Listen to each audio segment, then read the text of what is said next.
Hi guys, welcome back to my channel. My name is Bimisola, and if you're new, welcome and thank you for joining. Please don't forget to subscribe. I've been meaning to make this video for a very long time, but life has been lifing. But anyways, I'm here today. So today I'm going to be talking about how I passed my driving test in Luton once. For those who have tried doing the test or who have done it and they've scaled through, they will understand the excitement that comes with that. So yeah. So I made a list so I won't miss out on anything I would like to say. So normally I believe that most people that are here to watch this video already know um the beginning part of this list, but for people who want to start from the beginning and need the procedure, I'm just going to run through it according to how I wrote it on my list. Um, for people living in the United Kingdom, driving license is a very important thing for most of us because most jobs, and this is not just healthcare jobs, most jobs require you to have a license. And this is not because you really be driving from one location to another. This is because if you decide to use the train system or the bus, sometimes, or let me say most times, there's rail strike, and your employer does not want to hear things like there's rail strike. I won't be able to come to the office today. Even if you're doing hybrid, you still have to go to the office twice or thrice a week. Some people go every day. Some people do not go at all. Yes, I get it. Maybe for those ones, it's not necessary if you work from home, but sometimes, I don't know, driving just makes it easier. Let's say a place where a bus will get to in like an hour or even more than an hour, driving can take you there in 15 minutes. But yes, driving comes with its own bills, car tax, car insurance, car maintenance, petrol, and all that. So yeah, so it depends on what your priority is or how important it is to you. But I know that most jobs always require drivers. That's because they don't want excuse on why you can't come to work or an excuse on why you're late to work. Like, oh, the train was late, my train was cancelled, the bus was late. Your employers don't want to hear things like that. So most times they make it like one of the criteria to get the job that you have to be driving. Yeah. So the first thing first is to get your provisional license.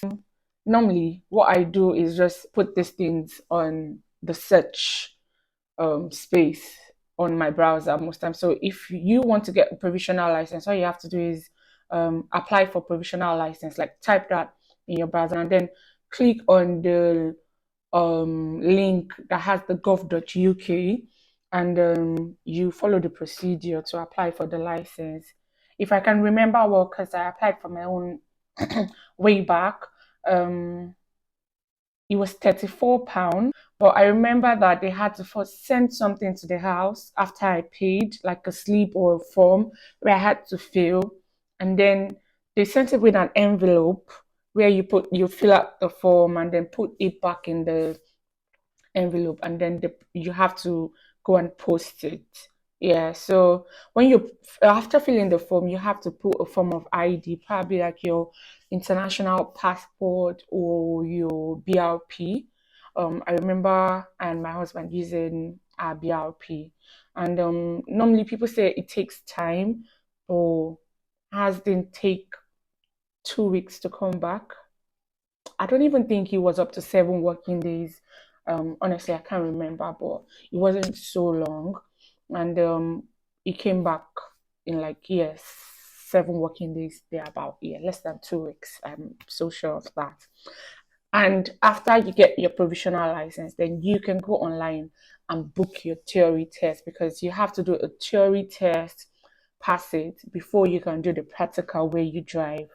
So booking a theory test is £23, and yeah. So all you have to do again is just put book theory test on your search engine, and you go with the link that comes from the gov.uk, and you follow the procedures and everything. I can't remember what I filled honestly. And yes, I paid £23 and I booked the test. Then to practice for the test, if you go on gov.uk or just search theory test questions, some questions will come out, but very minimum. And I don't know if you find on YouTube and stuff because I didn't do that. But the one I'm so sure about is they have apps on App Store and Google Store. Is it Google Store? I don't know. On Google Play, Google Store. I'm not sure which one it is. I mean, for Android users, and just press or just search for um, driving theory tests. You have a list of all the tests, and they update it from time to time. You have to pay. If you don't pay, you get limited questions, say 20 questions, I guess. So if you want to have access to more questions, which is very helpful, which you need to pay. And I think it's like a one-time payment of £3. I'm not sure, but please, guys, you can find out on your own. So if you download the app and then make payment for it, you get access to all the theory questions. So one thing is, if you're able to master all the theory questions on that app, they don't come in the same contest in your when you go for the theory test. But if you understand the question, because they come like the same question, but in a different context, it's not just for you to look at the app and just memorize the answer. So if you know the answer to every question, that's why I said understand the question. If you know every answer to it, then you'll be fine. And then aside from the theory question, there's another section which is hazard perception. Those That section comes in clips, videos. So it is just to check how cautious you are about hazards and how fast you pick hazards. So yes, that is also part of the theory question. That is also part of the theory test. So I think the theory questions is 50 and then hazard perception is 14 clips. Yes. So when you pass that, you then book your practical test, which costs £62. But honestly, it is very, very hard to get dates in anywhere in the UK. Um, Maybe not anywhere. I think there are some places where they have more dates. Whatever date you find when you want to book the driving test, it is very advisable to pick it, even if it's in 6 months or even more than you pick it first. So when you pick it, there's another app you can download, Testy. I'll put the name up. So when you download Testy, you sign in with the test you already booked. There's a booking reference code.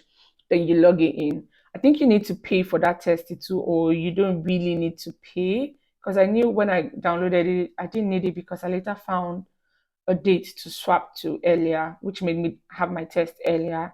So I remember that I downloaded the testy and then you put the reference code, shows the date you've booked your test, the time, and everything. So apparently, what the app does is when there is a date available in any center around you, probably somebody canceled your test because some people cancel their test if they feel like they're not ready for it and they don't just want to go there and just mess it up. So anytime a date comes up, it brings the notification if that, oh, there's an available date, so you can change it. That's testy. Yeah, but if you don't want to use that, because honestly most of us are always busy and we can't always be with our phone, or even if we see the notification, we might not be able to do all the transfer and all that. So most of the driving instructors that train people to drive have access to people that do that majorly, help you find earlier dates. Even when you've not booked any test at all, you can actually still get earlier dates, but it's just better when you have a test date because you can personally find someone, or your driving instructor can personally find someone who is not ready to go at the time. She has an earlier date, and then you have a later date, and you guys can swap. And yeah, so taking lessons I took lessons. Irrespective of the fact that I've been driving for years, and I'm not even kidding you guys, I am a good driver. Don't try me. I'm actually a good driver. I I humbled myself because I really wanted to do this once. So I met with the guy that I was going to train with. Very good guy, very, very good at his job. I met with him, and he took me for a first drive, and I told him, see, I want to do this test and I want to pass it once, like once, and I want to be done with it. So we took the first drive, and it's like, I can see you know how to drive, but okay, how about you do 10 hours lesson? And 1 hour lesson cost £35. And then it was like, take 10 hours lesson. In my mind, I'm like, 10 hours, £350. That's too much. Oh. So I didn't plan on using my car. I wanted to use this car, and you have to pay for that too separately. So anyways, I went with his advice because I wanted to do it just once. I But you really don't have to. I know someone that got an emergency date, like he got his date, let's say today, and his test was in 2 days, and it took just 3 hours lesson, and he passed it. Honestly, what works for me might not work for you. It's just how life is normally. So I took the 10 hours lesson with him. I was prepared. I was prepared, but I was still scared. You guys get? I was still scared. So, anyways, all I'm going to say is, irrespective of how good of a driver you think you are, those driving tests mostly is not about how you can control your car. Yes, they want to know if you're good at controlling your car, but there are other things that they want to see, the roundabout, the maneuvers, the picking of the lane, the road markings, the road sign. Anyways, I'm not a driving instructor, so don't let me go into too much details. But as I said, so I took the 10 hours lesson, and then there was my instructor himself had videos he had made of how to pass some certain roundabouts, because where I stay in the UK, Luton has, like, don't let me say tough roundabouts, but they have strategic roundabouts that you have to be really careful and you have to know how to go about them. And then there's this guy's page on YouTube, for people living in Luton. This is majorly for people living in Luton, but if you don't live in Luton, you can also watch it to just learn one or two things. But for people living in Luton, the guy's page is Drive by HQ. It has videos showing different routes that driving examiners will take you through, and how to pass them, how to pass the roundabouts, and all that, what to expect, how to prepare yourself on what to expect, like that. The video really helped me. So I watched those videos. I watched some other things I didn't understand. I also went on YouTube to just randomly search for them and watch them to understand. So if you live somewhere else that's not Luton, if you check on YouTube, you definitely see something online to practice wherever you stay in the UK. You'll see people who have put up videos for you to learn a whole lot of things. So I watched those videos. I took my lesson. My test time was 11:01 a.m. It's not the time where people are going to work. It's not the time where people are taking their kids or going to pick their kids from school. It's not the time when the road is busy generally. So I kind of figured that I would do within the town, and I wouldn't need to go to the countryside, because when the town is busy, most times people end up going to the countryside of wherever they're taking the test. So yeah, so on the day of the test, I knew that I knew what I had to do, but I was just scared of, sometimes you do the right things, but somebody on the road is probably the reason why you didn't pass your test. I've heard things like this. So I was so, so scared that I need to pass this test. I've spent too much and I need to pass it. Like, I need to pass it. No negotiation. I just wanted to get done with it. We agreed he was going to come pick me like an hour and a half before my test. I mean, my instructor. So, yes, he came to pick me, and we did the last set of practice and everything. So, he took me to the test. I think you're supposed to be there 15 minutes before your test. Anyway, your instructor would tell you best time to get there. And when we got there, we we first lined up outside, and there's a time where you start going in inside and you have to park, and your parking has to be nice and all that. So yeah, we did it, then went into the office, and then the examiners were coming one after the other, picking their own um testee. Let me use that word. So yeah, I think I was the second one. They came for, and we got outside. He showed me a car parked somewhere, not such a far distance, but not too close. Told me to read out the plate number, which I did. And then we proceeded to the car. He asked me to sit in the car, don't start the engine, nothing. So I got into the car, use my seat belt. I think it's a check that they do. They have to check that the car is physically fine and all that. So yeah, he got into the car, and then he asked me some questions. This is the session where they call tell me question. Yeah, tell me. There's show me questions too, but this is tell me. So I had questions from tell me. You can Google that too. You have to check show me and tell me questions. Tell me questions. They ask you something that has to do with the car, and then they believe you're supposed to know. So yes, you can. I don't know if you can fail for that, but it might not be a major fault, but it is something that they ask. You can check online and you see that. Show me question is when you're actually driving during your test. They tell you to show them something. Somebody can tell you to wind down, tell you to wipe the windscreen. They can tell you to anyways, mine was to press the on. So yeah, it was to press the on. So yeah, I did. Um yeah. So anyways, I answered my tell me questions correctly. I got ailed like, oh, you've practiced this well. I'm like, yeah, I have. So we started, and we left the center. He said, keep driving straight. I'll tell you when to go left or right. But if I don't say anything, then just keep going straight. I did that for some minutes, and after that, I think we went inside the car park, and I did my maneuvers. So I did forward bay parking, and then obviously when you do forward bay parking, you have to do reverse to come out of the bay. So yeah, that was my maneuver. And then from there, after that, as soon as I came out from the car park, it was like, oh, okay, you're gonna do independent driving now. That was when he put the sat nav on and told me to follow the sat nav. So yeah, I followed the sat nav, and okay, so I did all 20, 30, 40, and 50 roads. Yeah, I've never heard of anybody do more than 50 speed limit road for driving test. There might be somewhere where they do it, but I've never heard of it.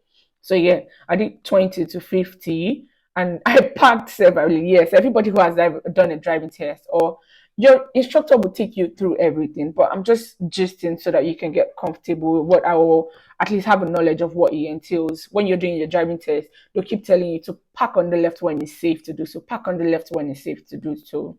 And every time you park before you move again, you have to do the 6 point check and all that. Yes. And then you move again. So um when I was doing my own driving test, at some point the examiner asked me, how many hours lesson did you take with Farhan? And I said 10 hours. And he said, 10 hours? Have you been driving before you came to the UK? I said, yes, I used to drive in Nigeria. How many years? I told him how many years. He was like, okay. Um, and that was it. So yeah, we, I don't want to miss anything. Yeah. Okay, several stops on the left, back to the center with direction. Okay, yeah, so yeah, we did the driving test, and then after the sat nav for some minutes too, he directed me back to the test center. This is when they keep telling, oh, take the second exit straight, take the third exit right, first exit, turn left on the next left, stuff like that, and then you have to do it correctly and all that. You really don't have to do it correctly, but as long as you do anything right, it's fine. So yeah, we went back to the test center. I parked. Yeah, it was like, where's my instructor? he was waiting because he didn't go with us. You can choose if you want your instructor to go with you, but I didn't want it because I wanted to be comfortable. So when we got back, my driving instructor came out and I gave him this puppy face and he thought I had messed up, sure you get. But he entered the car and then the examiner was like, I was asking Kafayat how many hours she had with you and she said 10. And it was like, oh yeah, 10. She's a good driver. And the examiner yes said, yes, she's a good driver. And that's why she passed with no minor. Like, I literally had no fault in my driving. Everything was smooth. I did well. I was so happy. I think I literally had tears in my eyes, not because I didn't believe that I would pass, but because, you know, there's this fear that people have built, and it's not even people being unfair. It's actually the truth. This thing is no joke. It is something that stresses people out. Like, I've heard of people who do it 4 times, 5 times, or even more. So, and you keep failing for it. It's not tiny to them, but it's probably tiny when we look at it. Do you get? So, yes, and then you keep spending money and all that. Anyways, he said that I had passed and I had no fault, and I got my certificate. So I got a gold pen. Yeah, if you can see, it was written with a gold pen, and according to him, he's had that pen for as long as he has been an examiner, which is years. I think he said about over 10 years, or was it 15? I can't remember. He has had just that one single pen, and he only uses it for people with no fault. And like it's like a gold star kind of thing. So yeah. It took my provisional license. So when you pass the test, they take you because you have to go when you're going for your driving test. You have to go with your provisional license. So it took my provisional license and gave me this. So the thing is, even before your license comes, you can drive with this. Yeah. So if the police stops you, you can drive with this. And my license came in 3 days. Yeah, my license came in 3 days, and UK license is for 10 years. You don't need to retake the test after. You don't need to retake the test after. You just probably have to pay again and get a new one. But yeah, the license is for 10 years. So yeah, that's how I passed my test. I want to believe that this video would be very helpful to anybody trying to pass this test. If you've done it before and you're still trying to pass, if you're just starting to get it, anyone, just take your time. The theory, just study the questions well. The practical, take the advice from your instructor, even if it feels like you feel like it's too much what they're asking you to do. Sometimes just give the benefit of doubt and just do what is best for you. I took the 10 hours, even if I feel like I don't need it, or I feel like I didn't need it, but it paid off. So what does it matter? So yeah, um, if you stay in Luton and you want to train with my instructor, I would put his phone number down there. Just tell him from Kafayat. He's had people from me. So, yeah, watch videos online and practice with your instructor. That's it. And be ready. Go get your driver's license. So, yeah, thank you for watching, guys. You can drop in the comment section if you have any question to ask at all. I'm very happy to answer. And also, if there's something that I forgot to say or forgot to mention, let me know. And if there's something that I said wrong too, you can let me know. I can learn also, or I don't know, or explain better if I feel like I'm the right one. Anyone. I hope you guys enjoyed this video and it was what you were expecting to hear. Thank you so much. And thank you guys. And please like this video and don't forget to subscribe to my channel. You guys should encourage me so that I can post more and more here. Yeah? Thank you. Bye guys.